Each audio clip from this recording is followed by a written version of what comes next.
तो बच्चों पिछले लेक्चर में हम लोगों ने देखा कि भाई कार्बन की अगर चारों वैलेंसी चार डिफरेंट ग्रुप से पूरी हो रही हैं तो ऐसे कार्बन को हम लोग स्टीरियोजेनिक कार्बन और कायरलिटी सेंटर और कायरल सेंटर कहते हैं। और ऐसा मॉलिक्यूल ऑप्टिकल एक्टिविटी शो करेगा। बट बच्चों ऑप्टिकल एक्टिविटी और related phenomena means rotation of plane polarised light, this is not restricted to only stereogenic carbon. कोई भी एटम जो कार्बन की जगह पे हम लोग ले सकते हैं, अगर उसमें वो क्वाड्रीवैलेंट है या इवन ट्राईवैलेंट है तब भी हो सकता है, प्रोवाइडेड दैट कि वो चारों ग्रुप्स क्या हों, अलग हों। तो यहाँ पर मैं उन एटम्स की बात करूँगा जो टेट्रावैलेंट होते हैं या उनको हम लोग क्वाड्रीवैलेंट भी कह सकते हैं, और जिसके चारों ग्रुप्स अलग अलग हैं और जो ऑप्टिकल एक्टिविटी शो करते हैं। तो इसमें मैं पहला केस ले रहा हूँ। कोई जरूरी नहीं है कि वो न्यूट्रल एटम ही हो, हमेशा चार्ज भी हो सकता है। तो पहला एग्जाम्पल मैं ले रहा हूँ नाइट्रोजन का। अगर नाइट्रोजन में R1 कर दिया जाए, इसको R2 कर दिया जाए, R3 कर दिया जाए और R4 कर दिया जाए। सबको पता है कि नाइट्रोजन की वैलेंसी 3 होती है और यहाँ पर मैंने 4 बॉन्ड लगा रखे हैं, तो डेफिनेटली एक पॉजिटिव फॉर्मल चार्ज आएगा ही आएगा इस पे। तो अगर इस तरीके का स्ट्रक्चर है तो ये चारों ग्रुप्स अगर आप देखें ध्यान से, R1, R2, R3, R4, और ये चारों ग्रुप्स अलग हैं, तो ऐसा मॉलिक्यूल भी जो है वो क्या हो जाएगा, एक्टिव, ऑप्टिकली एक्टिव। इसमें किसी भी तरीके का कोई सिमेट्री नहीं है, और ये जो नाइट्रोजन है ये क्या कहा जाएगा, स्टीरियोजेनिक एटम, स्टीरियोजेनिक एटम। ठीक है बच्चों। इसी तरीके से अगर हम लोग चाहें तो दूसरा एग्जाम्पल ले सकते हैं सल्फर का। जैसे मान लेते हैं कि S डबल बॉन्ड O, इसको हम लोग 17 आइसोटोप ले लें, इसको 18 आइसोटोप ले लें, और इधर PH ले लें, एंड इधर जो है OCH3 ले लें। तो अगर हम लोग यहाँ पर देखें तो सल्फर एटम ये जो है ये स्टीरियोजेनिक हो गया। एक ग्रुप है O18, दूसरा है O17, तीसरा है PHO, पूरा का पूरा एक ग्रुप माना जाएगा, और एक चौथा है ये। चारों डिफरेंट हैं, तो ये सल्फर एटम क्या कहा जाएगा, स्टीरियोजेनिक। तो बच्चों स्टीरियोजेनिक या कायरलिटी ये सिर्फ कार्बन तक सीमित नहीं है, कार्बन की तरह और भी एटम ये प्रॉपर्टी शो कर सकते हैं। ठीक है। सिमिलरली और एक एग्जाम्पल हम लोग ले सकते हैं NO, this is plus, this is minus, R1, R2, R3, this is also chiral, and this is chiral or stereogenic atom। ठीक। इसी तरीके से सिलिकॉन भी हम लोग ले सकते हैं। सिलिकॉन तो कार्बन की फैमिली में आता है, तो डेफिनेटली ये भी जो है R1, R2, H,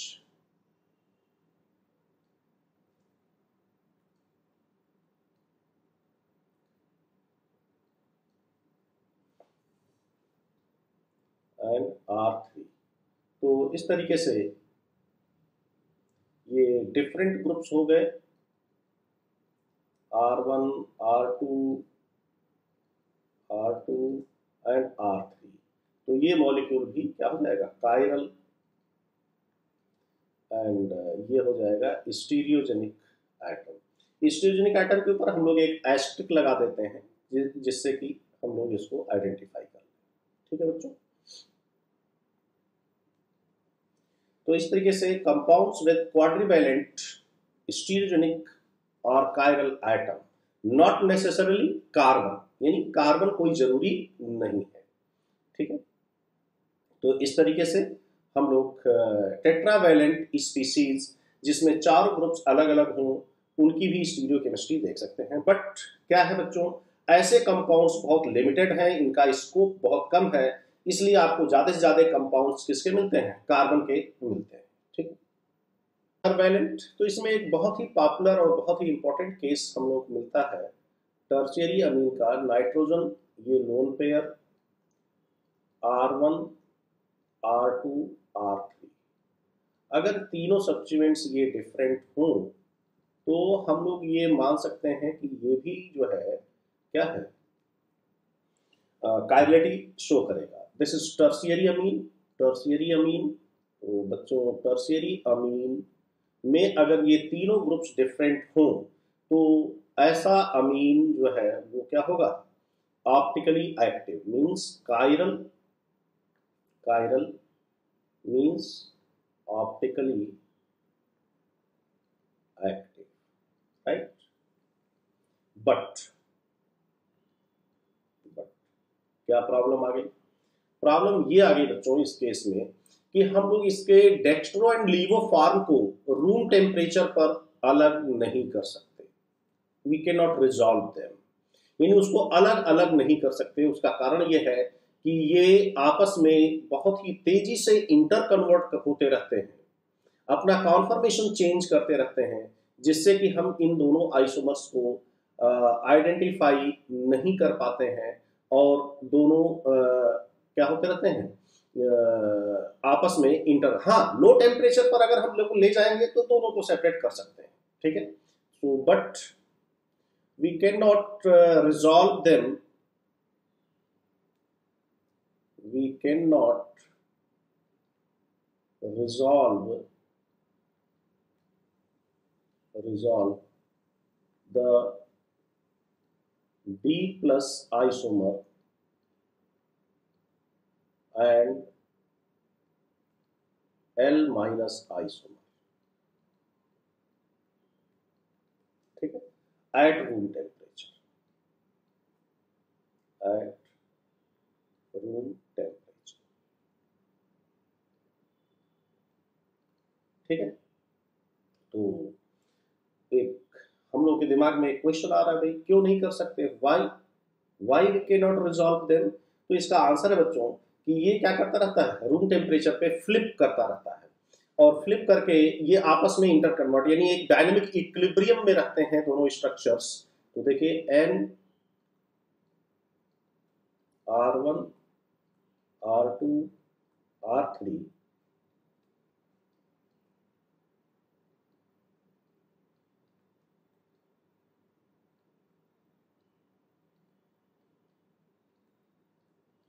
तो ये फ्लिप करते रहते हैं और इस फ्लिपिंग के कारण जो है इनको आप रिजॉल्व नहीं कर सकते, यानी डी और एल फॉर्म को आप डिफ्रेंशिएट नहीं कर पाओगे। एक इसमें डी है दूसरा एल है और ये आपस में इंटर कन्वर्ट होते जा रहे हैं, तो इसलिए रूम टेम्परेचर पे आप इनको अलग नहीं कर सकते। हाँ, लोअर टेम्परेचर पे कर सकते हैं। और आप एक तरीका है, आप इससे आइसोमर्स ले सकते हैं, और क्या तरीका है, सेपरेट कर सकते हैं। अगर आप इस फ्लिपिंग प्रोसेस को किसी भी तरीके से रोक लें, तो फ्लिपिंग प्रोसेस को कैसे रोका जा सकता है, अगर इस नाइट्रोजन को हम लोग किसी रिंग में ट्रैप कर लें, अगर नाइट्रोजन को रिंग में ट्रैप कर लिया जाए तो ये फ्लिपिंग प्रोसेस रुक जाएगा। फ्लिपिंग प्रोसेस रुक जाएगा तो हम इसको रिजॉल्व कर सकते हैं। ठीक है बच्चों, तो अगर मान लेते हैं इस तरीके का कोई कंपाउंड हमारे पास है N, उसको हमने रिंग में ट्रैप कर लिया है, ठीक है, HNeCl। अब इस स्ट्रक्चर, ये चूंकि साइक्लिक स्ट्रक्चर हो गया, रिजिड स्ट्रक्चर हो गया, ये रिजिड स्ट्रक्चर है, तो रिजिड स्ट्रक्चर होने के कारण ये इसको इसमें फ्लिपिंग नहीं होगी, और फ्लिपिंग नहीं होगी तो ये नाइट्रोजन जो स्टीरियोजेनिक है यहाँ पर, और ये कार्बन भी स्टीरियोजेनिक है। ठीक है, क्योंकि इस कार्बन की देखिए एक वैलेंसी हाइड्रोजन से, दूसरी मिथाइल से, तीसरी CH2 से और चौथी NCl से। तो ये भी स्टीरियोजेनिक है, ये भी स्टीरियोजेनिक है। तो यहाँ पर ये मॉलिक्यूल क्या है, कायरल है and can be resolved, can be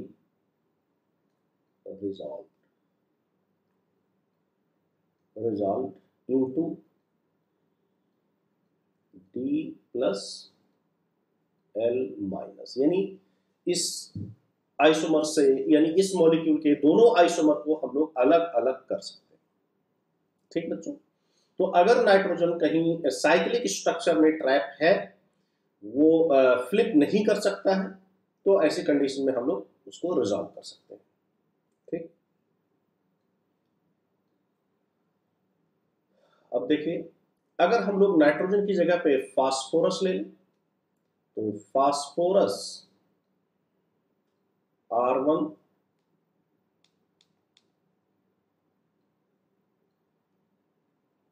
R1 R2 R3, तो इसमें जो फ्लिपिंग एनर्जी है, ये भी फ्लिप करता है, लेकिन नाइट्रोजन के रिस्पेक्ट में, तो इसकी जो फ्लिपिंग एनर्जी है फास्फोरस की, टरवैलेंट फास्फोरस या ट्राईवैलेंट फास्फोरस की जो फ्लिपिंग एनर्जी है, वो क्या है, ज्यादा है। सी अगर यहाँ पर मान लेते हैं कि ये हमारा सेकंड स्ट्रक्चर है और ये हमारा फर्स्ट है, तो फ्लिपिंग एनर्जी जो होगी वो इसके लिए ज्यादा है, यानी फ्लिपिंग एनर्जी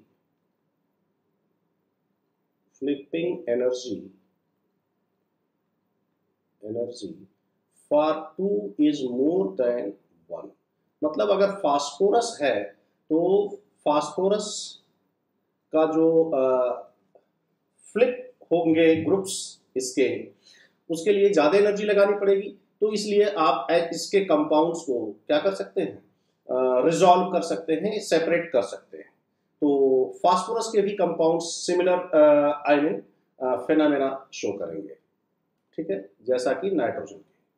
तो रूम टेम्परेचर पे आप फास्फोरस के कंपाउंड्स जो जिसमें तीनों ग्रुप्स अलग अलग हों, इनको क्या कर सकते हैं, रिजॉल्व कर सकते हैं करेस्पॉन्डिंग डेक्स्ट्रो एंड लीवो आइसोमर्स में। ठीक है, now the next case is restricted rotation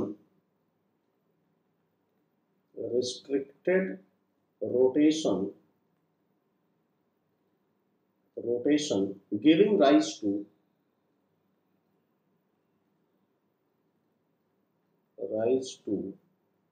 perpendicular dissymmetric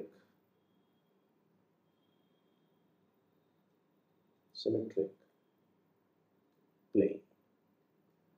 Dissymmetric plane, and due to this presence of dissymmetric plane, the molecule is optically active.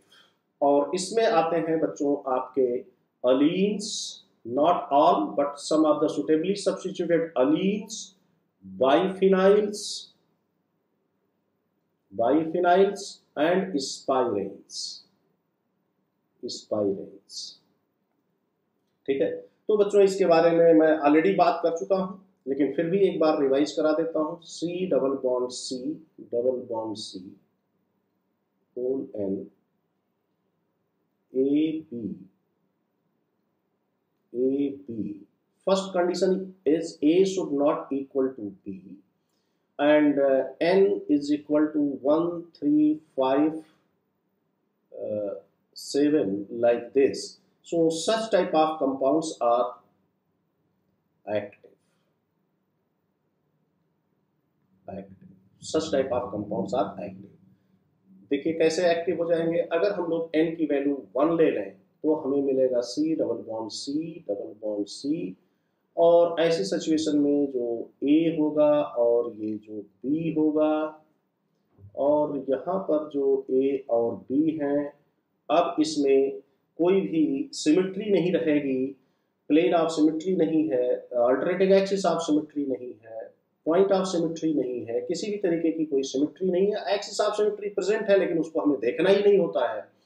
तो और इसका कारण मैं ऑलरेडी आप लोगों को डिटेल में बता चुका हूं पहले लेक्चर्स में, तो मैं यहाँ पर उस पर टाइम नहीं दूंगा। तो इस तरीके से ये मॉलिक्यूल जो है क्या हो जाएगा, active, optically active, optically active, and this can be resolve into D plus, मतलब इसके दोनों आइसोमर्स स्टेबल होते हैं, आप उनको दोनों को आसानी से क्या कर सकते हैं, अलग कर सकते हैं। ठीक है, अब अगर आपको एक क्वेश्चन दिया जाए बच्चों कि आप बताइए ये कंपाउंड जो है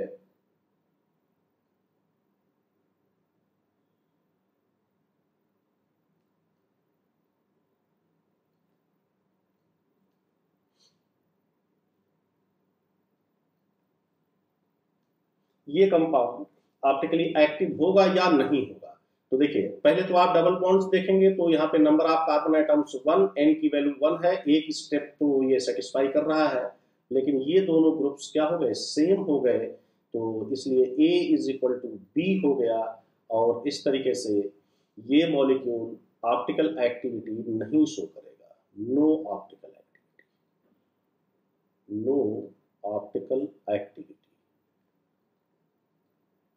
ठीक है बच्चों, तो ये हो गए अलीन्स, इनको आप बहुत आसानी से, बहुत ही सिंपल तरीका है, बस आपको इतना देखना है A should not equal to B and n is equal to 1357, odd होना चाहिए, n की वैल्यू क्या होनी चाहिए, ऑड होनी चाहिए। ठीक है, तो आप इससे क्या कर सकते हैं, डिसाइड कर सकते हैं कि मॉलिक्यूल ऑप्टिकली एक्टिव होगा या नहीं होगा। ठीक है, ये ऑप्टिकल एक्टिविटी शो करेगा या नहीं करेगा। जैसे आप दूसरा एक एग्जाम्पल लें, C double bond C, CH3H, CH3H, तो अगर आप देखो तो A is not equal to B, okay, A is not equal to B, this is not equal to this, A is not equal to B, okay, एक condition तो satisfy हो रही है इसमें, लेकिन यहाँ पर n की वैल्यू हो गई क्या, 2, इसलिए ये नो ऑप्टिकल एक्टिविटी। तो क्या ये कोई स्टीरियो आइसोमेरिज्म शो ही नहीं करेगा, ऐसा नहीं है बच्चों, आंसर है it shows geometrical isomerism, geometrical isomerism.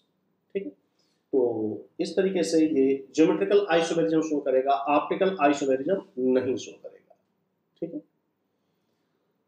क्यों, क्योंकि इसमें प्लेन ऑफ सिमेट्री आ गई है, सिमेट्री आ गई है, n इज इक्वल टू 2 है, तो it has plane of symmetry. और आप चाहें तो रेफर कर सकते हैं मेरे पुराने लेक्चर को जिसमें मैंने इसके बारे में आपको बताया। अब देखिए spiranes, very similar compounds, spiranes are very similar compounds, जो कि हम डबल बॉन्ड को सिमेट्रिकल रिंग से क्या कर सकते हैं, रिप्लेस कर सकते हैं। तो अगर इस तरीके का कोई भी कंपाउंड है,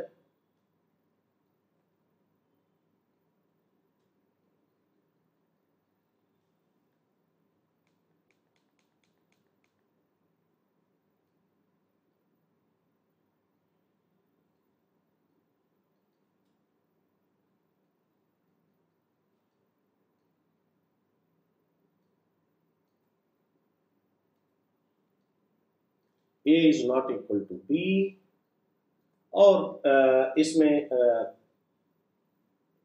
इन दोनों का प्लेन परपेंडिकुलर है एक दूसरे के, तो इस तरीके से ये मॉलिक्यूल क्या हो गया, कायरल। ऑलरेडी हम लोग इसके बारे में बात कर चुके हैं, chiral, and you can resolve the compound, this compound into D plus and L minus.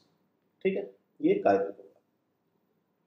तो आप बहुत ही सिंपल है, आप इन दोनों को, इसको रिंग से रिप्लेस कर सकते हैं, इसको रिंग से रिप्लेस कर सकते हैं, इसको रिंग से रिप्लेस कर सकते हैं, इसको रिंग से रिप्लेस कर सकते हैं, और इस तरीके से आपको ये स्ट्रक्चर मिल जाएगा। ठीक है, तो ये है स्पाइरेंस। इसमें एक इधर डबल बॉन्ड हो तब भी वो इक्विवेलेंट है, अलीन्स और स्पाइरेन का मिक्सचर हो जाएगा वो। ठीक है, अब हम लोग बात करते हैं बच्चों अब अगर आपको ये स्पाइरेन दे दिया जाए, बिल्कुल सिमिलर आपको अलीन्स के कॉन्सेप्ट लगाने हैं यहाँ पे। अगर आपको ये दे दिया जाए,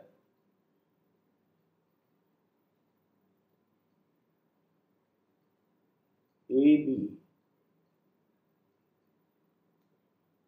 तो अब क्या होगा, ये जो बीच का है इसका प्लेन इन दोनों के परपेंडिकुलर हो जाएगा, ओवरऑल मॉलिक्यूल प्लेनर हो जाएगा, प्लेन ऑफ सिमेट्री आ जाएगी इसमें, इस मॉलिक्यूल में प्लेन ऑफ सिमेट्री, जो कि इन दोनों रिंग के को कंटेन करते हुए और इसको दो पार्ट में बाइसेक्ट करेगी, यहाँ से इन दोनों रिंग को कंटेन करते हुए, ए और बी, ठीक है।